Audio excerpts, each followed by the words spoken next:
მე-13 საუკუნეში საფრანგეთს ჯვაროსანი მეფე ლუი მე-9 მართავდა. სწორედ ის მეთაურობდა ევროპელთა ჯარს მეშვიდე ჯვაროსნული ლაშქრობის ცვლილებისას.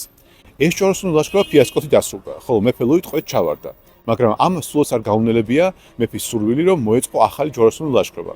თითქმის 200 წელი გახდა საჭირო, მაგრამ ეს დაანონსებული მეორე ჯვაროსნული ლაშქრობა მაინც დაიწყო. ამჯერად ევროპელებმა ჩრდილოეთ აფრიკაში ტუნის შეუტიეს. თუმცა მეორე ჯვაროსნული ლაშქრობაც მარცხით დასრულდა. რა იყო ამის მიზეზი? უპირველეს ყოვლისა არა მტრის სიძლიერე, არამედ საკვების ნაკლებობა, წყლის ნაკლებობა, ასევე ეპიდემიები და ინფექციები. სწორედ ამან გამოიწვია ის, რომ ევროპელთა ჯარის დიდი ნაწილი დაიღუპა. ამ ყველაფერს ემსხვერპლა თავად მეფე ლუი მე-9-ს. იგი 1270 წლის 25 აგვისტოს გარდაიცვალა. ბუნებრივად წამოიჭრა საკითხი იმის შესახებ, თუ როგორ გადაესვენებინათ მეფის ნეშტი საფრანგეთში. ეს არ იყო მარტივი გასაკეთებელი. იმ დროს ზაფხულის აუტანელი სიცხე იყო.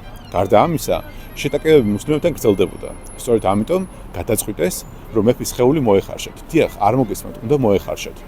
და მართლაც, ლუი მე-9-ის სხეული მოხარშეს ღვინოში, წყალსა და სანელებლებში და ხარშეს იმდენი ხანი, სანამ ხორცი და ძვლები სულად არ გაშორდნენ ერთმანეთს. ამის შემდგომ ძვლები მოათავსეს ყუთში და სწორედ ეს ყუთი ჩაიტანეს საფრანგეთში. რაც შეეხება მეფის გულსა და შიგნეულობას, ის მისმა უმცროსმა ძმამ, შარლ ანჟუელმა სიცილიაში წაიღო, რომლის მეფეც იგი იყო.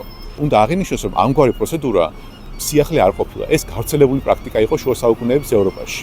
დასასრულ დავძენ, რომ რა თქმა უნდა, ლუის ცოლებმა საფრანგეთში და მისმა შიგნეულობამ სიცილიაში სასწავლებლების მოხდენა დაიწყო. მალევე ლუი წმინდანად შერაცხეს. ხოლო იგი დღემდე რჩება შუა საუკუნეების იდეალური ქრისტიანი ხელმწიფის სიმბოლოდ.